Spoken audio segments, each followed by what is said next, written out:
এডিসির যে সমস্ত বুথগুলিতে পুনর্নির্বাচনের ঘোষণা দেওয়া হয়েছে সেগুলোতে বৃহস্পতিবার একযোগে ভোট হচ্ছে। শুক্রবার হবে গণনা। রাজ্য নির্বাচন কমিশনের প্রকাশিত এক প্রেস বিজ্ঞপ্তিতে জানানো হয়, 11 মহারানীপুর তেলিয়ামুড়া কেন্দ্রের 5 নন্দনকুমার পাড়া জেবি স্কুলের ভোট কেন্দ্রে পূর্ববর্তী ভোট গ্রহণ চলাকালীন কিছু অনিয়ম ও ঘটনার প্রেক্ষিতে বিষয়টিকে গুরুত্ব সহকারে বিবেচনা করা হয়েছে। তার প্রেক্ষিতেই নির্দেশ দেওয়া হয়েছে পুনরায় ভোট গ্রহণের। এদিন সকাল 7টা থেকে ভোট গ্রহণ শুরু হয়। শুরু থেকেই দেখা যায় নিরাপত্তা ব্যবস্থা জোরদার। শান্তিপূর্ণ পরিবেশে ভোট গ্রহণ চলে বলে প্রশাসন সূত্রে জানা গেছে। বিজেপির অভিযোগের ভিত্তিতে এখানে পুনরায় ভোট গ্রহণ করা হয়।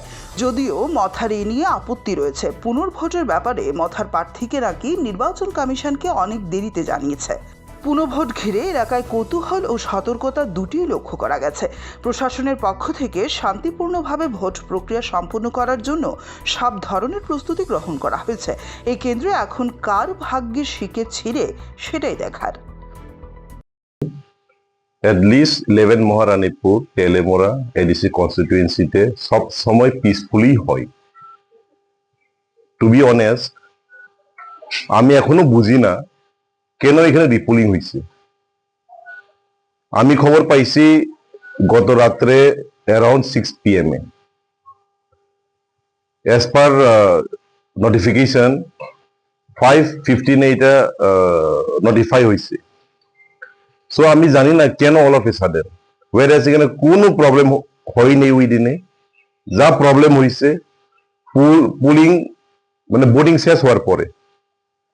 সো পার্সোনাল অথবা ফ্যামিলিগত প্রবলেমটা যদি ইলেকশনের এখানে নিয়ে যায়, I think this is not acceptable.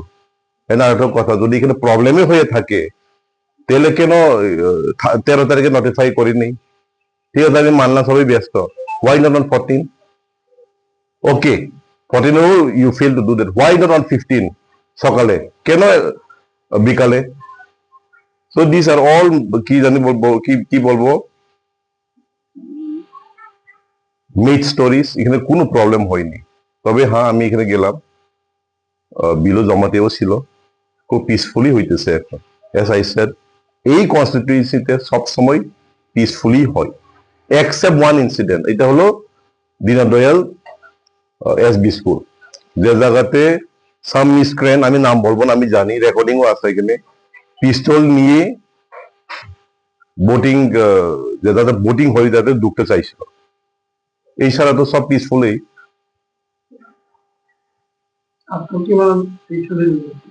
না না, অনেক পিসফুল, অনেক পিসফুল।